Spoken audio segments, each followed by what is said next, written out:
Bien, vamos entonces a dar inicio a la sesión de esta tarde y vamos a comenzar con una pequeña encuesta o cuestionario que vamos a... Yo le voy a copiar ahorita en el WhatsApp un link para que ustedes entren a este cuestionario. Y lo que van a hacer es lo siguiente, se los voy a mostrar aquí en pantalla para que puedan ver en qué consiste. Dice, gracias por participar en esta encuesta, le llama, en esta encuesta. Según avanzan las actividades académicas, es importante tener algunos datos que faciliten la comunicación y el entendimiento, todo con la finalidad de mejorar el proceso de aprendizaje. Entonces hay una serie de preguntas que yo quiero que ustedes contesten y para ello nomás van a hacer clic en el botón inicio. Entonces, ahorita mismo les voy a compartir el vínculo para que ustedes lo hagan. Yo creo que unos 3 minutos será suficiente para eso. Contesten por favor esa encuesta y si tienen dudas, nomás me las hacen aquí por el Zoom. Bien, gracias por su participación, porque de esta manera yo voy a poder darme cuenta que ustedes están participando activamente. Vaya, por ejemplo, Antonio, César, Daniela, quiten ya esa marca, por favor, que habíamos puesto ahí. Antonio, César y Daniela. Quítenla. Ok, gracias. Gracias, César. Daniela, por favor. Ok, gracias. Ay, me van a disculpar, pero como no tenemos, digamos, un contacto visual, físico, pues esto es lo que a mí me va a ayudar para darme cuenta que ustedes están allí y que están escuchando. Bien, vean, antes de dar respuesta, vamos a pasar nuestros ojos por el material que ha sido compartido para ustedes durante la presente semana. Déjenme, déjenme buscar. Ok. Bien, les decía que vamos a pasar nuestros ojos por los contenidos que se han preparado para la presente semana, que es la semana 7. Y en esta semana, digamos, el tema principal es la demanda, es decir, los actos iniciales de alegación. Y efectivamente, durante esta semana se espera que nosotros podamos estudiar todo lo que tenga que ver con este acto procesal que le permite iniciar un proceso civil y mercantil como lo es la demanda. En esta parte como siempre, aquí aparece, digamos, las indicaciones de la semana, aparecen los recursos complementarios que son los materiales para que ustedes puedan leer y también aparece los contenidos de la semana. En el menú que está aquí abajo aparece el foro de consultas, la grabación, tal vez no siempre es la última, pero sí aquí yo coloco un vínculo que nos lleva a una videoconferencia que ha sido impartida imagínense, en este caso aparece una del año pasado, pero que tiene que ver con la temática en estudio, la programación de las sesiones las actividades o actividad de evaluación para esa semana. Entonces, esto es lo primero que ustedes tienen que ver cuando ingresan a la plataforma, ¿no? Es decir, ustedes se vienen a la semana 7 y se vienen precisamente a la parte esta que contiene esta información relacionada con esa semana. En las indicaciones de la semana aparece puntualmente que deben estudiar conscientemente los materiales de lectura correspondientes a esta semana. y que básicamente son los artículos 276 al 282 del código y los comentarios que se hacen en el libro texto que estamos utilizando. Y que por cierto, ahí aparece, digamos, explícitamente esas páginas que se recomienda leer. Y también hay un par de artículos que son, pero con un contenido tan valioso, que yo igualmente les recomiendo que ustedes puedan leer. Uno de ellos se llama La demanda y su contestación, de unos autores costarricenses, y el otro se llama Los rechazos de la demanda, de un autor salvadoreño, que es este licenciado Kader Camilot. Entonces, esos documentos se han colocado ahí para que ustedes los puedan leer.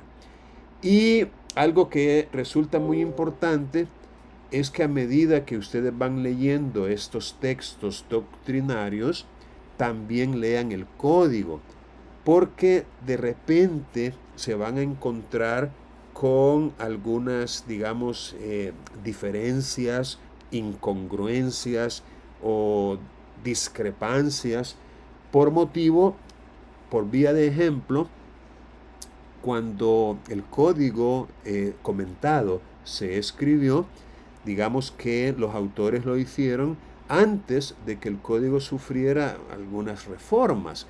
Entonces, si nosotros no leemos a la par el código con los comentarios que aparecen en el libro texto que estamos utilizando, podríamos incurrir en ese error conceptual, en ese equívoco de asumir que esa disposición todavía está vigente de la misma manera que fue comentada.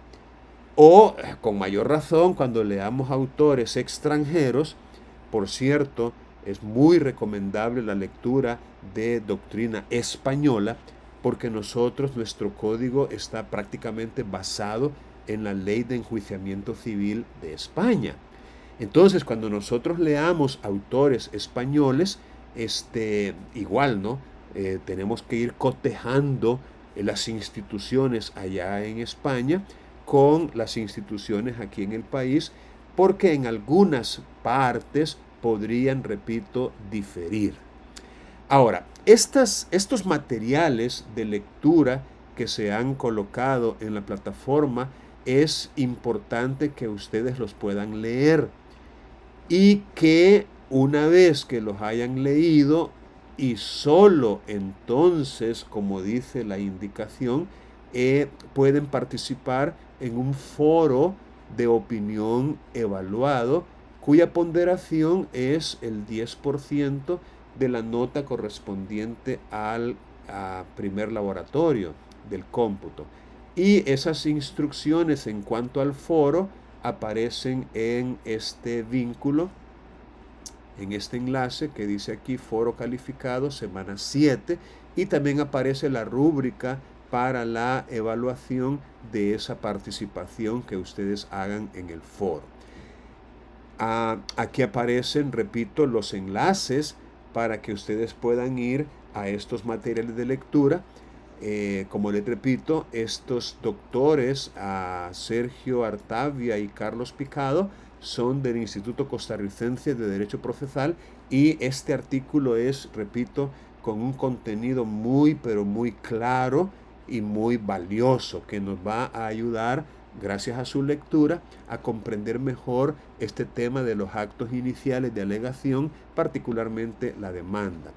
Y por supuesto, leer en el Código Procesal Civil y Mercantil comentado las páginas 267 a 297 y este otro artículo que habla sobre las posibilidades de rechazo de la demanda por el autor Aldo Enrique Kader Camilot.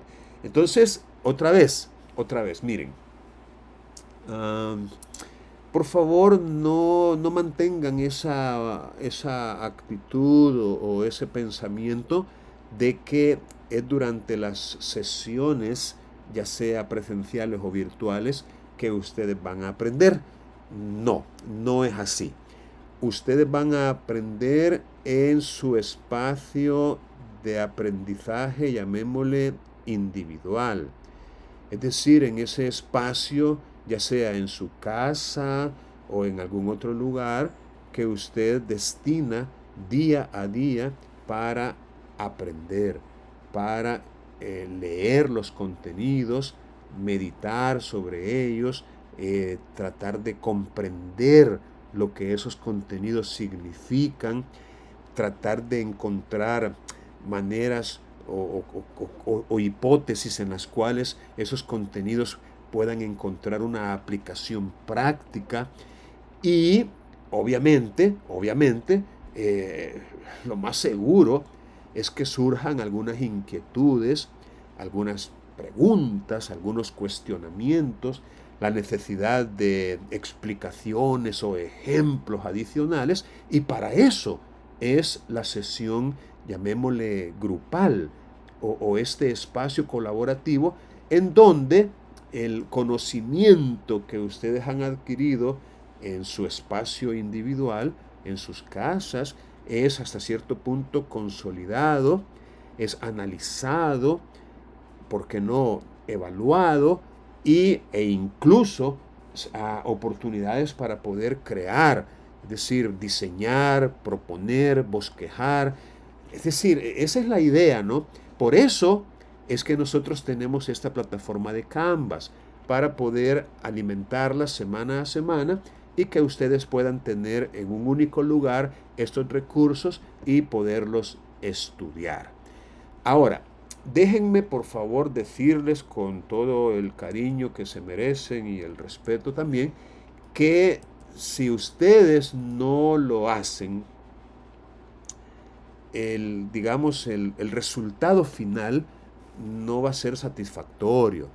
Es decir, si ustedes piensan que con solo venir, conectarse o asistir a las sesiones grupales van a lograr la competencia en el nivel, digamos, deseable, que podría ser el nivel autónomo o el nivel estratégico, pero si no hacen este esfuerzo, repito, no lo van a lograr, no lo van a lograr. Bien, volviendo al foro, que es la... Buenas tardes, Lick. Sí, le escucho, dígame. Bueno, con respecto a lo que mencionaba y partiendo de ello, me gustaría bastante que, como usted menciona, ¿verdad? En casa yo le di lectura a lo que es el artículo 94 y 95 del Código Procesal Penal, perdón, del Código Procesal Civil y Mercantil, lo siento, y me gustaría bastante que tal vez de alguna manera, así como se abordaron los principios artículo por artículo, vía interpretativa usted nos ayudaría a comprenderlos o a manejarlos de una mejor manera, para así que se nos, de alguna manera ya tener una base en lo que es la actividad de esta semana correspondiente al foro. Ok, Por favor. Con gusto, gracias Edwin, gracias. Ya puede bajar la manito que había levantado. Gracias, Lick. Gracias a usted. Bien, está bien, creo que podemos hacer esa actividad de hacer algunos comentarios específicos y puntuales en cuanto a algunas disposiciones. Sin embargo, me Y el gustaría... 280, Lick. Lo siento por la interrupción. Y el 280 también. Sí, gracias. Sí. Sin embargo, me gustaría, digamos, lanzar un pequeño reto en el sentido de que el cuestionamiento sea un poco más específico, un poco más concreto. Por ejemplo, vamos a manejar ya un ejemplo. Vamos a remitirnos al código y vamos a colocarnos en los artículos 94 y vamos a ver 94 y 95. Déjenme tratar de hacer esto un poquito más grande para facilitar su lectura. Vamos a ver, ojalá que aquí vaya. Aquí tengo pues en pantalla. Déjenme hacer algo más.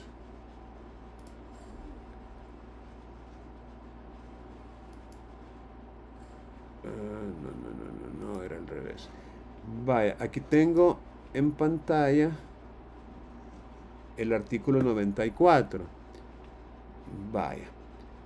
Fijación del objeto del proceso. Pregunto, ¿a este artículo se refería Edwin? ¿Uno de los primeros que mencionó? Sí, Lick, es Ok. que yo hacía énfasis en ese artículo porque yo leía un documento también que lo que me dio a entender es que ya cuando se ha contestado la demanda, ya no puede ser ni ampliada ni tampoco modificada en base a lo que establece este artículo 94.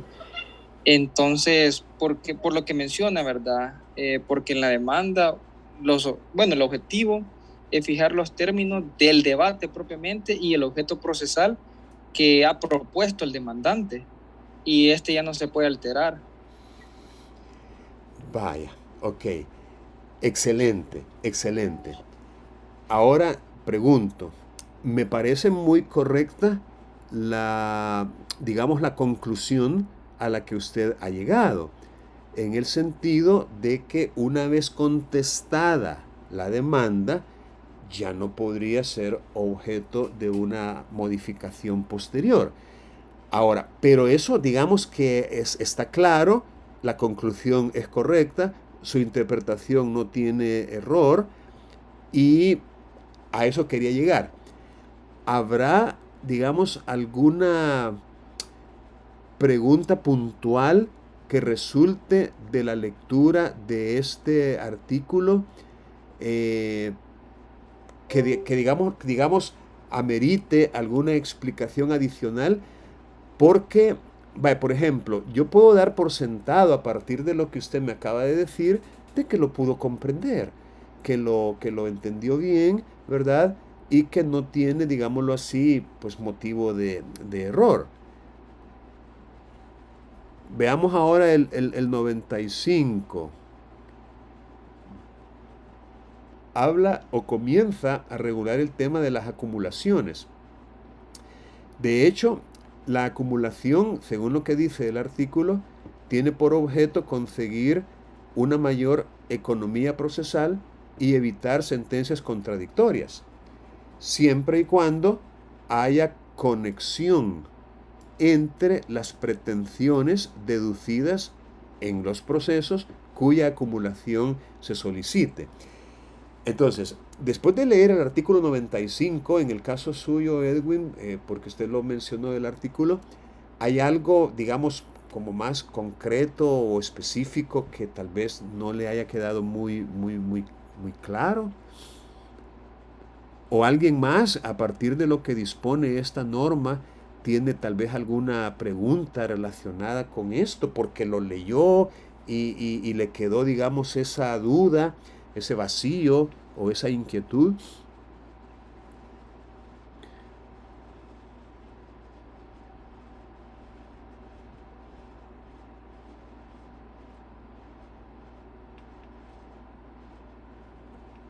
Bueno, entonces vamos a...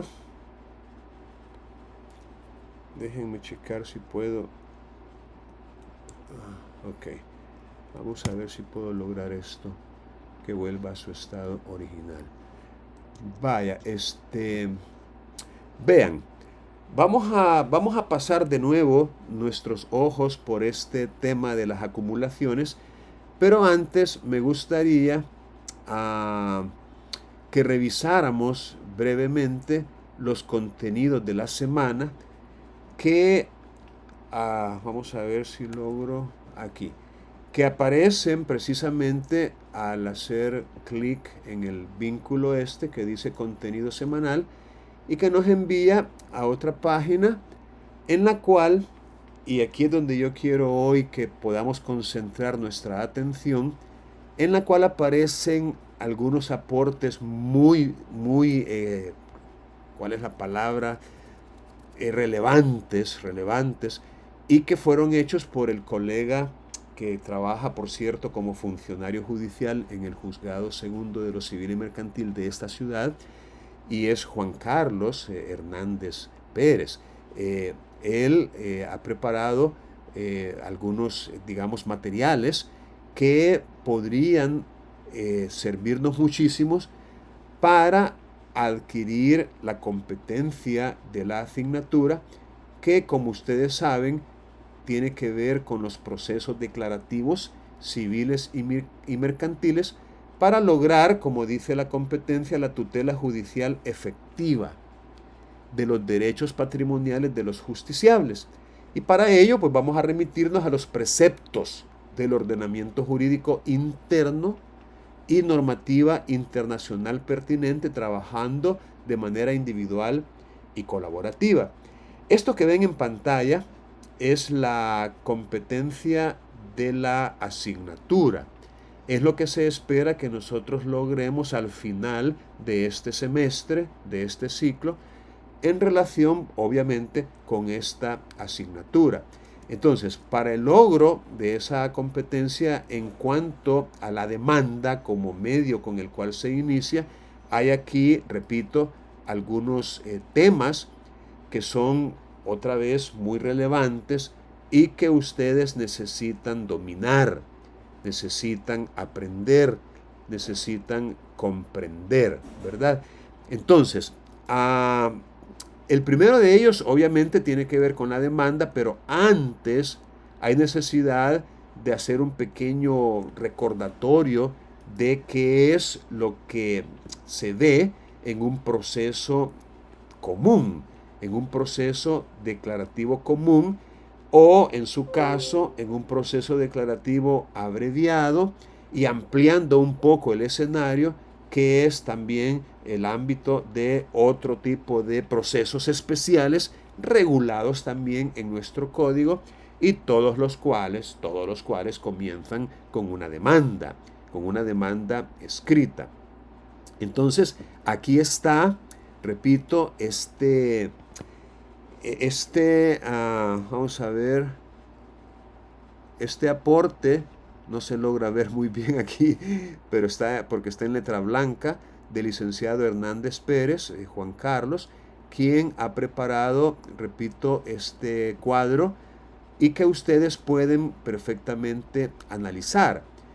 Entonces, vamos a hacer una cosa ahorita, porque de nada sirve que el cuadro esté allí y que ustedes lo conozcan, ¿verdad? Pero de alguna manera el que el cuadro esté allí, digamos que muy poco podría representar para cada uno de ustedes, a menos que se familiarice con él. Entonces, vamos a hacer ahorita una pequeña actividad y consiste en que ustedes van a replicar. Fíjense bien lo que les estoy diciendo. Van a replicar este mismo esquema.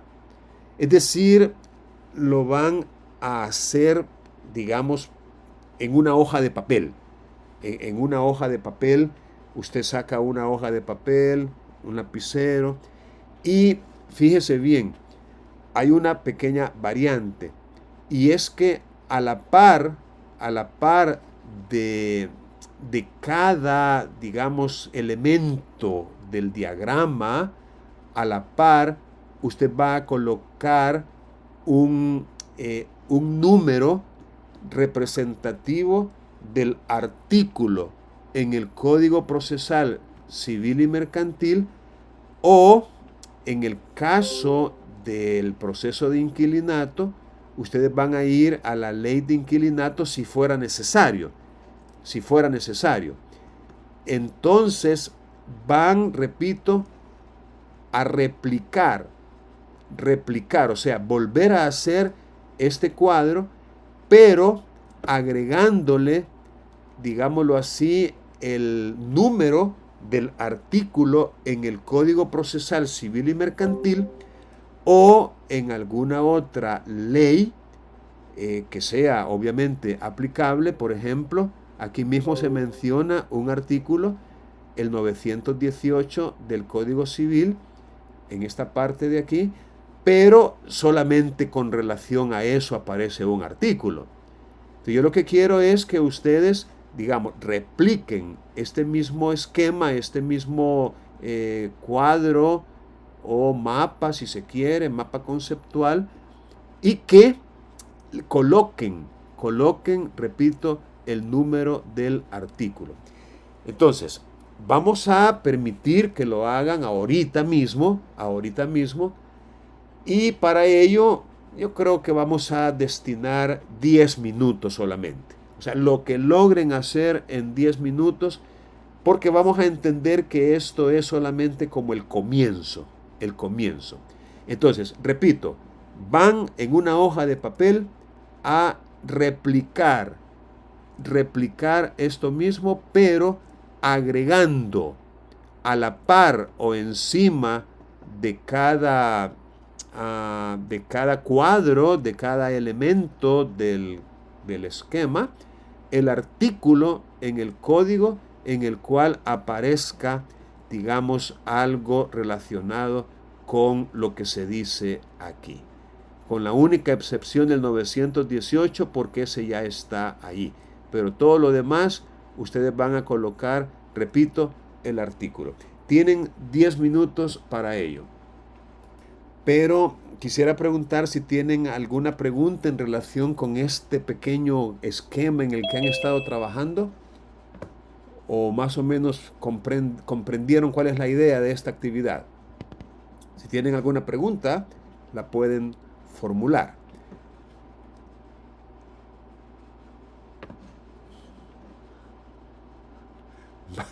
Hagamos otra vez el ejercicio. ¿No tiene pregunta? Ponga la marca de que no. Gracias, Mariana. Gracias, Daisy. Ok. Bien. Ok, gracias. Vale, siempre hay algunos que se quedan. Gracias, Calix. Bien, ya pueden borrar esa señal. Gracias. Bien, miren, les repito, lo que ustedes tienen que hacer, digamos, cada lunes o el martes temprano, con relación a esta asignatura, es remitirse a la plataforma de Canvas y analizar los contenidos que se han preparado para la semana. Comenzando con la parte donde dice semana tal, ¿verdad? Semana 7, 8, 9, etc. Y aquí ustedes van a poder familiarizarse con los materiales que se han preparado para esa semana. Ahora, con respecto a esta semana en particular, en donde la idea es aprender lo más que podamos en relación con la demanda, yo les quiero recomendar, si no lo han hecho todavía, que se vengan a esta presentación y que lo que acaban de hacer con este esquema lo puedan hacer también en relación con otros esquemas que aparecen aquí. Por ejemplo, este esquema, miren, está muy, pero muy completo, diría yo, y nos indica cuáles son las distintas etapas o momentos que se pueden presentar en relación con un proceso declarativo común, que va desde la demanda hasta la sentencia. Entonces, yo les quisiera pedir que hagan lo mismo, con este otro esquema, con este otro gráfico, para poder ustedes familiarizarse con, repito, en este caso con la demanda. Déjenme ver si puedo hacerme a un ladito. Bien, por ejemplo, miren, aquí tenemos nosotros en un primer término la demanda, ¿no? La demanda que encuentra su fundamento en el artículo 276 del Código Procesal Civil y Mercantil, y ojo, estamos hablando de una demanda en un proceso declarativo común, o mejor dicho, estamos hablando de un esquema que tiene que ver con el proceso declarativo común. Después de que se ha presentado la demanda, viene la siguiente fase o la siguiente etapa, que es conocido como examen liminar o juicio de forma y de fondo, que es una actividad propia del juez. Es decir, presentada la demanda, viene el examen liminar de la misma. Y como consecuencia de ese examen liminar, pueden darse varios escenarios o varias situaciones. La primera, que es la ideal, es que la demanda sea admitida. Es decir, que se admita la demanda porque el examen que se hizo de ella reveló que no tiene ningún defecto, no tiene ninguna omisión, ninguna falla, no tiene, nada que observársele. Por ende, la demanda es admitida.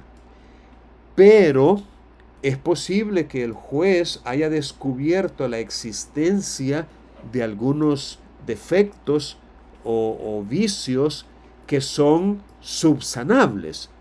Es decir, que perfectamente se pueden corregir o se pueden reparar o se pueden, como quien dice, agregar en el caso de que hicieran falta.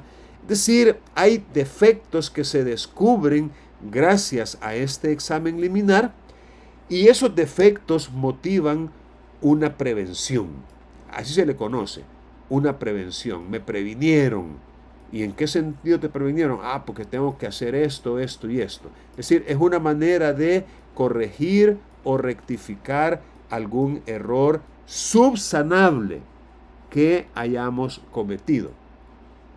Pero también existe un escenario que tal vez sea el más grave, es decir, un escenario en el cual se descubrieron en el examen liminar, se descubrieron algunos defectos, pero a diferencia de aquellos que admiten prevención, estos otros son insubsanables. Es decir, no se pueden corregir, no se pueden enmendar. Y por ende, la solución es que la demanda se declara improponible.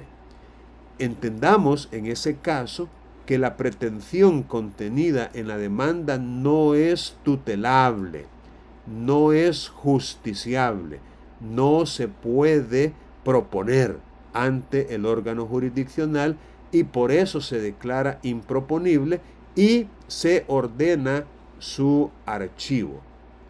Claro, en su momento vamos a aprender que esta decisión tomada por el tribunal puede ser revisada por un tribunal superior, gracias a un recurso conocido como apelación. Si a usted le declaran improponible una demanda, esa resolución, ese es un auto definitivo porque le pone fin al proceso, aún en una etapa inicial, le pone fin al proceso haciendo imposible su continuación.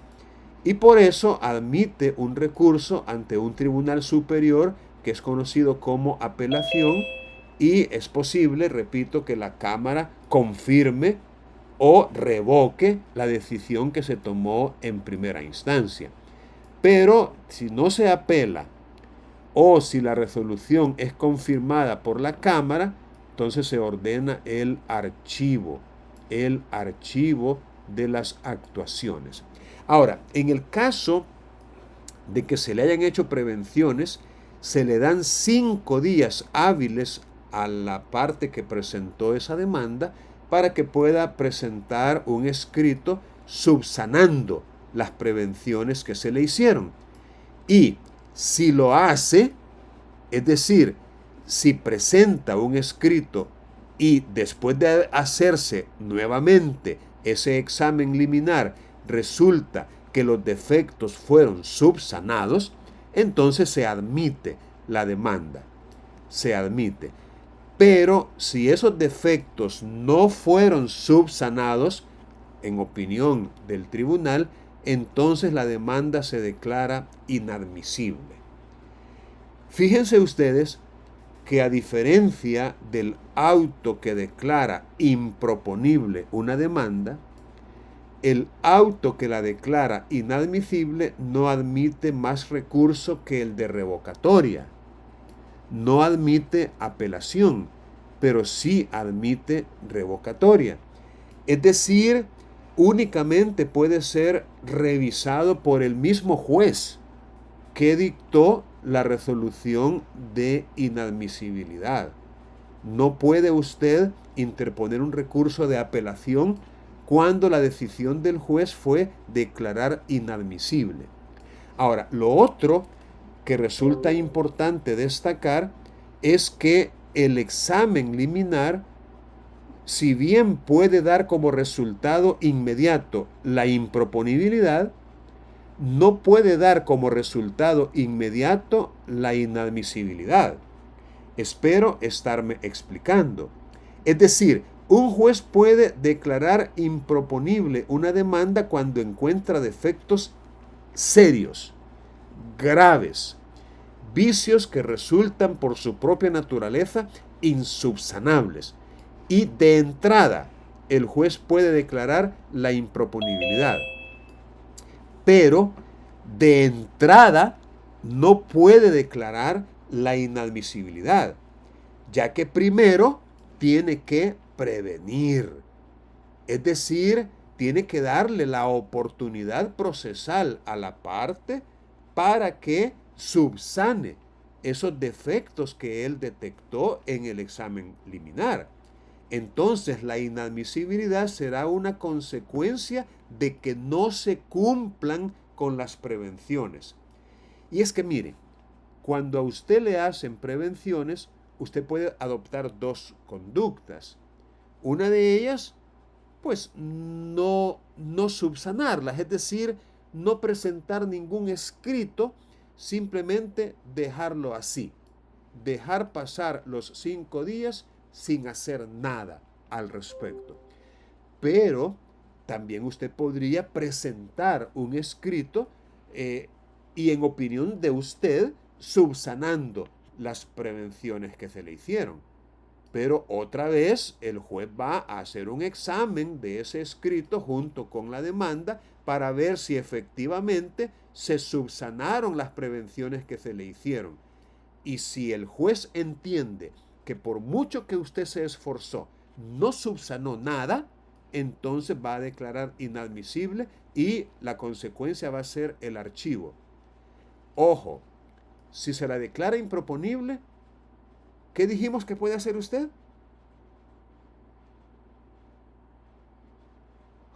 No están. Si se la declaran improponible, ¿qué puede hacer usted como litigante? Presentar un recurso o una apelación para poder proseguir nuevamente. Así es, así es. Efectivamente, lo que usted puede hacer es presentar el recurso de apelación. Y hablo yo concretamente del recurso de apelación porque en ese caso la decisión no admitiría, digamos, el recurso de revocatoria porque admite apelación. En otras palabras, el recurso es apelación. Ahora, si la resolución del juez es declarar inadmisible la demanda, entonces no puede presentar apelación, pero sí puede presentar revocatoria. La diferencia entre la apelación y la revocatoria es que la apelación se la va a resolver un tribunal diferente, superior en grado, y estoy hablando de una cámara de segunda instancia. Pero si la resolución es de inadmisibilidad, entonces quien la va a resolver es el mismo juez que pronunció esta resolución. Ahora bien, supongamos que la demanda no lleva ningún defecto y es admitida. O llevaba defectos, se hizo la prevención y se subsanaron, lo que significa que es admitida. Entonces, después de la admisión viene el emplazamiento. Y obviamente, sobre el emplazamiento y lo demás, vamos a hablar en otros momentos. Es decir, como parte de los contenidos de otras semanas. Pero me interesaba que ustedes comprendan cómo un proceso declarativo común comienza con una demanda, recibe un examen liminar que puede dar como resultado la improponibilidad o, en su caso, la inadmisibilidad, y que luego de ser admitida procede el emplazamiento del demandado para que conteste la demanda incoada en su contra. ¿Alguna pregunta hasta este momento? Porque quiero avanzar con esta presentación. Lick, ¿podría por favor subir la videoconferencia a YouTube? Permítame, ¿a cuál videoconferencia se refiere? La presente videoconferencia, por favor. O sea, usted está sugiriendo que las cositas que estamos explicando ahorita las suba en un video de YouTube. Vaya, vamos a ver si estamos grabando. Sí, afortunadamente estamos grabando y lo vamos a complacer, ¿verdad? No tenga pena, lo vamos a hacer. Pero no quiero, por favor, que ese sea un motivo como para dejar de prestar atención, ¿verdad? O atenerse, ¿verdad? Ay, después la oico, la conferencia, porque muchas veces nos autoengañamos así y no aprovechamos, digamos, por ejemplo, la oportunidad para hacer preguntas, porque ahorita yo estoy aquí, digamos, en forma más o menos inmediata para poder contestar cualquier pregunta, lo que no sucederá en la grabación. Bien, pero sí, lo vamos a hacer, por supuesto. Ahora, gracias, Lick. Sí, no tenga pena. Aquí hay una definición de lo que podemos entender por demanda, pero yo digamos que está bien, ¿verdad? Es un acto que da vida al proceso, característica esencial que sirve para diferenciarla del resto de peticiones. O sea, las demás peticiones no son las que inician el proceso, y lo importante es que sin una demanda no puede haber proceso. Recuerden que el principio dispositivo es el que indica que los hechos, las pruebas, la iniciación, la continuación, la terminación anticipada están, como quien dice, como facultades muy propias de las partes. Entonces, no puede haber juez sin actor, no puede haber proceso sin un acto de iniciación del mismo, que es precisamente la demanda. Ahora, ¿cuáles son los requisitos, llamémosle generales? Y se llama generales por aplicarse a cualquier tipo de demanda. Aquí tenemos 4 categorías en cuanto a los requisitos, llamémosle comunes o generales aplicables a todas las demandas. Los primeros son requisitos subjetivos, hay requisitos procedimentales, hay requisitos de fundamentación y también hay requisitos relacionados con la petición. En cuanto a los subjetivos, tenemos 3, digamos, personajes principales: el juez, el demandante y el demandado. En relación con el juez, un primer requisito es que el juez tenga jurisdicción y competencia. Es decir, que efectivamente estemos en presencia de una persona investida con esa facultad para administrar justicia en nombre de la República, que es lo que se conoce como la jurisdicción. Es decir, que sea un juez, pero además que tenga competencia. En cuanto a la competencia, tenemos competencia objetiva, tenemos competencia funcional, que tiene que ver con los grados o fases. Por ejemplo, no es lo mismo la competencia que tiene un juzgado de paz a un juzgado de primera instancia, una cámara o una sala. Y también tenemos competencia por razón de la cuantía o por razón de la materia, y la más común, que es la competencia territorial. Esta competencia territorial tiene que ver con estos otros conceptos del juez natural. Vamos a ver si podemos mejorar la visión aquí. El juez natural, que es el juez del domicilio del demandado, aunque también tenemos la competencia territorial dada por medio de un instrumento fehaciente. Por ejemplo, en materia mercantil y específicamente en los contratos bancarios, es muy común que las partes prácticamente señalen de común acuerdo un domicilio para en caso de acción judicial. Y en ese caso, pues cede el primer criterio de la competencia territorial, que es la del juez natural, dando lugar a la competencia contractual. En otras palabras, cualquiera de los dos resultaría competente. Y así también tenemos otro tipo de criterios que sirven para determinar la competencia. Por ejemplo, en materia de derechos reales, también es competente el juez del lugar donde está ubicado el bien objeto de la acción real que se está entablando. Es decir, aquí caemos en un criterio adicional y así tenemos otro tipo de competencias que, repito, nos ayudan a saber como un requisito subjetivo de la demanda ante cuál juez la vamos a presentar. Porque una demanda que presentemos ante un juez que no tenga, por ejemplo, competencia territorial, lo que va a suceder es que nos la van a declarar improponible por razón del territorio. Es decir, a la ley eso es lo que dice como sanción o como solución cuando se presenta ante juez incompetente. Igual, repito, tenemos requisitos que tienen que ver con el demandante y con el demandado, entre ellos la capacidad, la legitimación, la representación y en el caso de los litis consorcio, cuando hay necesidad de integrar lo que se conoce como el litis consorcio, que puede ser activo del lado de los actores o demandantes, acreedores en el caso de los procesos ejecutivos, o puede ser pasivo del lado de los demandados. También tenemos exigencias relacionadas con la postulación. Por ejemplo, el nuevo código, y yo le digo nuevo porque me familiaricé bastante con el código anterior, pero este código que nosotros tenemos hoy en día requiere una postulación preceptiva obligatoria.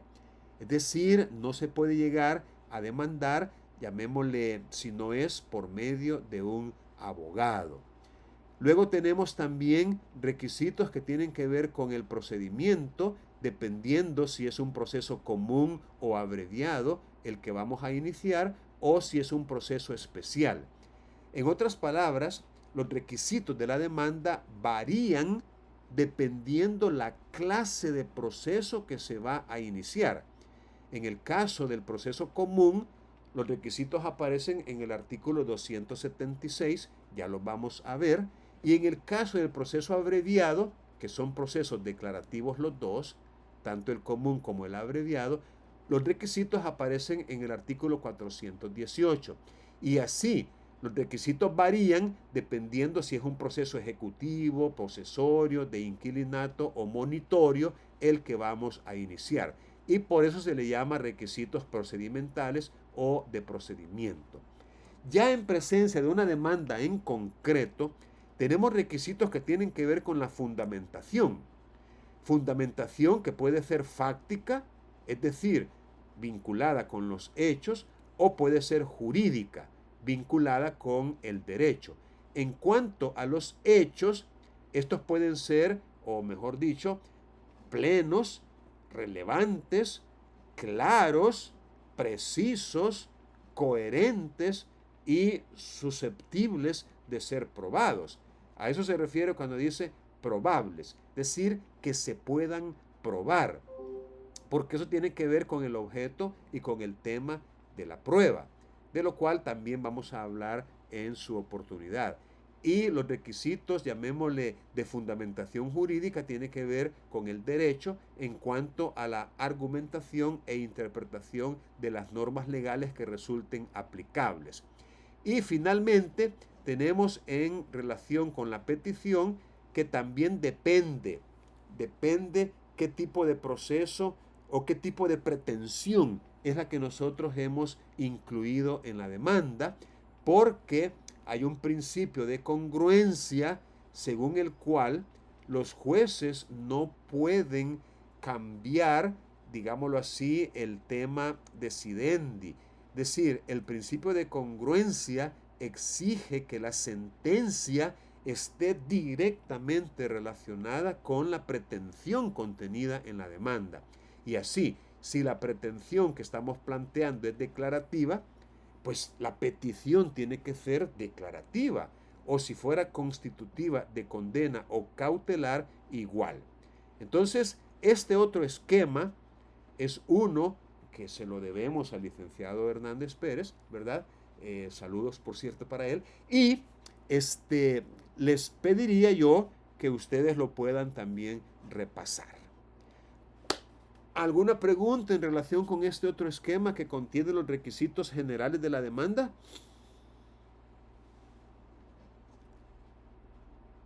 Bueno, luego tenemos los requisitos ya en materia del proceso declarativo común y que aparecen, como ya les había dicho, en el artículo 276.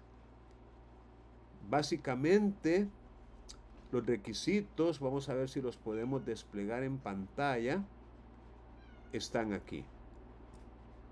Primero, la identificación del juez o tribunal ante el cual se promueve la demanda.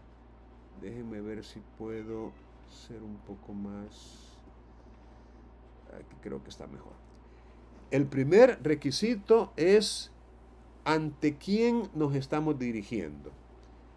Recuerden que en ciudades como San Salvador, Santa Ana, San Miguel, tenemos varios juzgados de lo civil y mercantil. En San Miguel, por ejemplo, hay tres juzgados. Entonces, para poder distribuir las demandas entre los diferentes juzgados sin que haya sobrecarga en algunos de ellos en perjuicio de los otros, se ha creado para ciudades como esta una secretaría receptora de demandas. Entonces, nosotros no podemos presentar directamente en el juzgado de nuestra elección la demanda, sino que tenemos que presentarla en la Secretaría Receptora y Distribuidora de Demandas, que siempre está ubicada ahí en el centro judicial, en la torre judicial que le llamamos, ahí al nomás entrar a mano izquierda. Entonces, allí es donde usted va a llevar la demanda. Y lo que se hace es de que no se le coloca designación específica. Es decir, no le vamos a colocar, por ejemplo, señor juez primero de lo civil y mercantil San Miguel.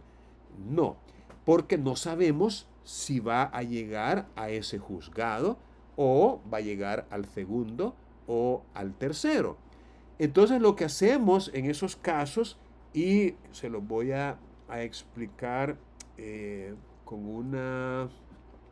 Vamos a ver. Déjenme explicárselos de una manera directa. Ok.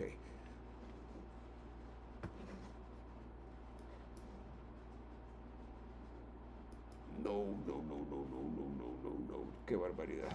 Lo mandé para donde no era. Eso me obliga a...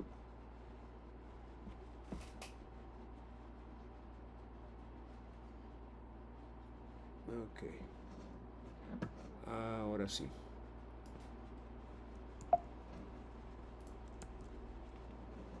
Vaya. Miren, lo que tienen que hacer ustedes, y traigo esto a cuenta porque entre las actividades futuras que ustedes van a hacer está la preparación de una demanda, Entonces lo que ustedes tienen que hacer en ese caso es bien sencillo. Le van a colocar señor o señora porque no sabemos el sexo, ¿no? Si es un hombre o una mujer. Y lo mismo con la palabra juez o jueza.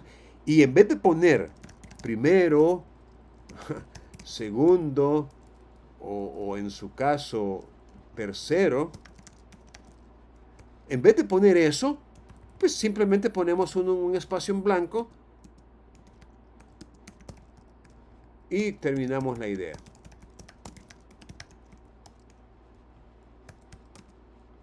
Ay, hombre.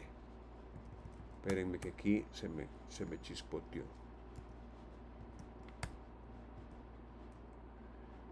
Vale, entonces, espero que estén comprendiendo y tomen nota porque esta es prácticamente la manera en la cual nosotros iniciamos una demanda, dirigiéndonos ante un juez.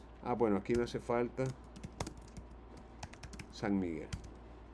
Y luego ya comenzamos con los otros datos. ¿Qué pasa aquí?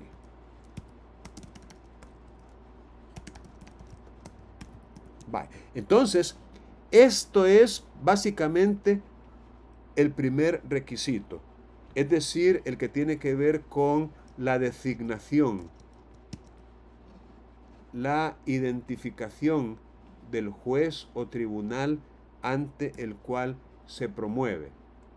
De esta manera es que nosotros cumplimos con este primer requisito, la identificación del juez o tribunal ante el que se promueve. Entonces, básicamente, lo que hacemos es esto en ciudades como San Miguel, San Salvador o Santa Ana. Repito, en ciudades en las cuales existe una secretaría receptora de demandas. Vaya, está leyendo. Una secretaría receptora de demandas. Pero en lugares donde no hay secretaría receptora, por ejemplo, Santa Rosa de Lima, en lugares donde no hay secretaría receptora, si conocemos que es un hombre, entonces podemos perfectamente, señor juez de lo civil y mercantil, Santa Rosa de Lima, La Unión. Porque en ese lugar sí nos dirigimos directamente al juzgado. Es decir, no hay secretaría receptora porque solo hay un juez o un juzgado de lo civil y mercantil. Igual podemos decir de, por ejemplo, La Unión. Aquí no importa si lo pone así o nada más. Señor juez de lo civil y mercantil. Ahora, si no sabemos si es un hombre o una mujer el titular del tribunal, entonces por respeto vale la pena, como quien dice, ponerle entre paréntesis la letra A, queriendo significar que nos estamos dirigiendo al juez, no importa si es un hombre o una mujer. Repito, en lugares donde no hay secretaría receptora, sí nos podemos dirigir directamente al tribunal. Quiero ver. Bien, repito, si ustedes tienen preguntas a medida que se están dando estas explicaciones, las pueden hacer sin ningún problema. El segundo requisito es el nombre del demandante y el domicilio que señale para oír notificaciones. Vaya, aquí nosotros podemos tener dos, como quien dice, dos opciones o dos actitudes. Miren, yo podría recomendarles que ustedes podrían incluso ponerle así a la demanda. O sea, este primero que está aquí hace referencia, y quizás me voy a pasar al artículo directamente, al artículo 276 para verlo desde aquí. Vaya. Estoy en el artículo 276 del Código Procesal Civil y Mercantil, que dice que la demanda debe contener, primero, la identificación del juez o tribunal ante el que se promueve. Este primero que están viendo ustedes aquí, este primero prácticamente equivale a este otro primero que he colocado aquí. Ustedes podrían perfectamente darle esta estructura a las demandas que ustedes preparen. Primero, señor juez tal. Y luego, con eso en mente, perfectamente podrían poner segundo. Fíjense bien la idea que les estoy dando, que podría resultar muy aplicable. Nombre del demandante y el domicilio que señale para oír notificaciones. Le está pidiendo datos del demandante. Entonces usted puede poner segundo. Ay, perdón. Ay, qué barbaridad. Aquí, hoy sí. Segundo. Entonces usted puede poner aquí.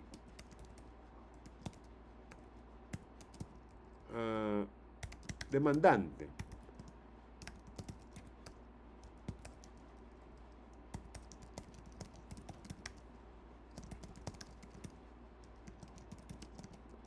Y aquí puede usted poner los datos de esa persona. Trate usted, al momento de escribir los datos del demandante, de ser lo suficientemente, digamos, una identificación lo suficientemente completa. Es decir, yo les podría recomendar que incluyan el nombre, apellidos, si tiene algún conocido por, habría que incluirlo. La edad, no necesariamente, no tan solo mayor de edad, sino más bien la edad. Es que no es lo mismo decir mayor de edad a decir de 40 años de edad. Hay personas que son homónimas. No sé si recuerdan o saben lo que significa homónimo, que tienen el mismo nombre, pues, e incluso el mismo apellido. Hay personas que tienen el mismo nombre y el mismo apellido, pero no la misma edad. No la misma edad. Entonces, poner la edad podría servir como un factor que distinga o identifique a una persona con relación a otra por llamarse igual, por tener el mismo nombre. Entonces, por eso yo recomiendo la edad. Y en cuestión de padres, también se puede poner. Mire, porque los padres también... Sí, pero hasta allí no llegamos. Hasta allí no, digamos que no es como tan necesario. Sin embargo, hay un aforismo jurídico que dice más o menos, lo que abunda no daña. Mejor que sobre y no que falte. Entonces, con eso en mente, podríamos, pero de alguna manera lo más usual es escribir los datos que estoy yo consignando aquí. El nombre y sus apellidos, si tiene algún conocido por y que aparezca en el DUI, lo podemos agregar. La edad, ¿verdad? Aunque represente un pequeño esfuerzo calcularla, ¿verdad? La profesión u oficio.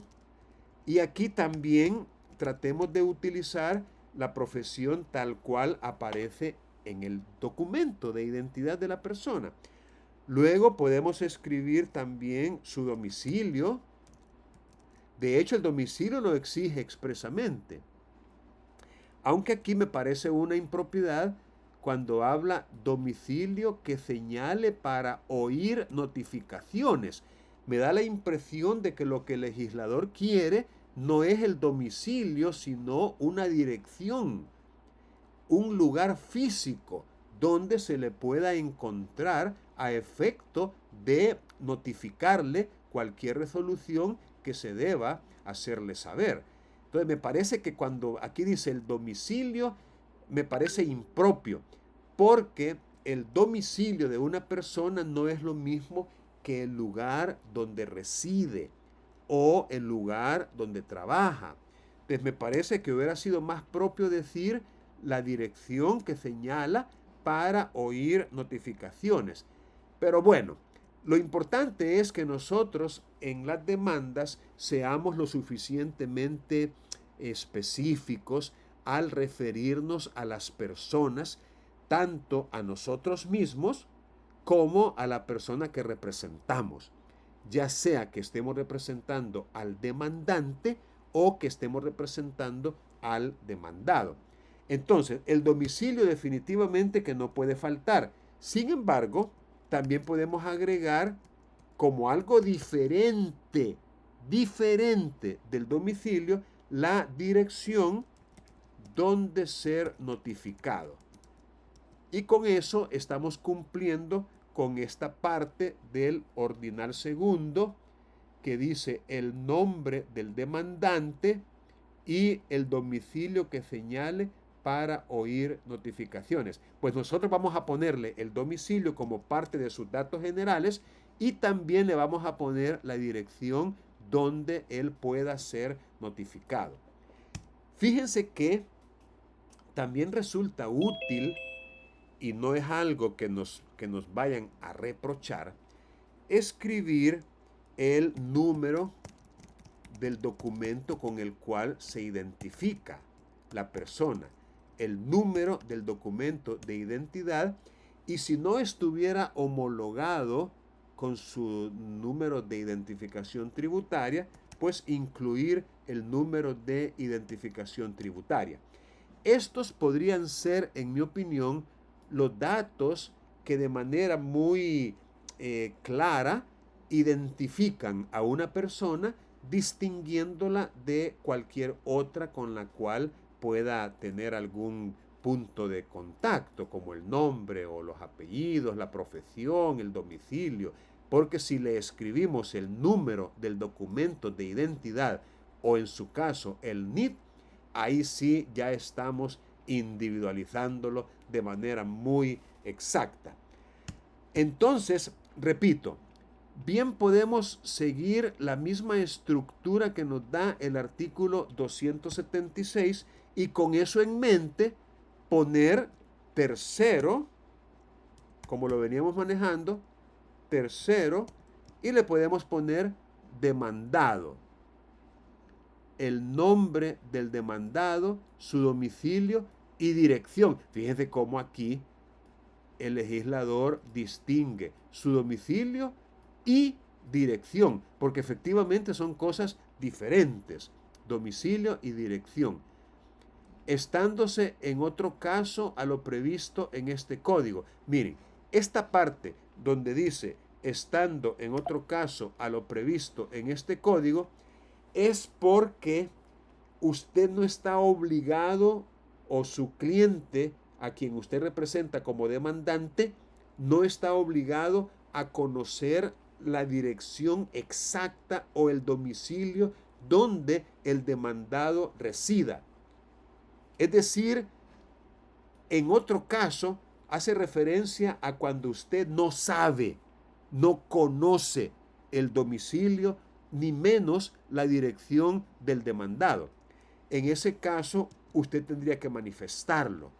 Pero usted puede comenzar esta parte diciendo demandado o demandada si fuera mujer, el nombre del demandado y demás generales. Así se le conoce a los datos que estábamos mencionando. Se le conoce como generales. El nombre del demandado y demás generales son los siguientes. Y podemos hacer con relación al demandado lo mismo que hicimos con relación al demandante. Es decir, su no. Claro, no lo vamos a poner así como lo estoy poniendo yo aquí, ¿no? Sino que lo vamos a poner en un solo párrafo aquí en esta parte de aquí. ¿Ve? Entonces, esto es. Y de la misma manera, podemos continuar con digamos, con la redacción de la demanda. Ahora, lamentablemente el tiempo se nos agotó ya. Vamos a dar por finalizada la sesión, pero yo los invito a que ustedes puedan estudiar estos materiales, estas asignaciones de lectura, hacer estos diagramas, estos esquemas, estos cuadros, estos mapas, porque esa es la forma de estudiar. Si ustedes lo hacen en sus mentes, se van a ir quedando todos estos detalles y van a poder aprenderlos y adquirir un nivel de dominio de la competencia satisfactorio, ¿no? Satisfactorio, un nivel óptimo, que puede ser el nivel autónomo o el estratégico, que es el que ustedes tendrían que buscar. Bien, vamos a... Con respecto a las clases presenciales, la otra semana, ¿cómo las distribuiría? Déjeme terminar ahorita la grabación, vamos a pausar.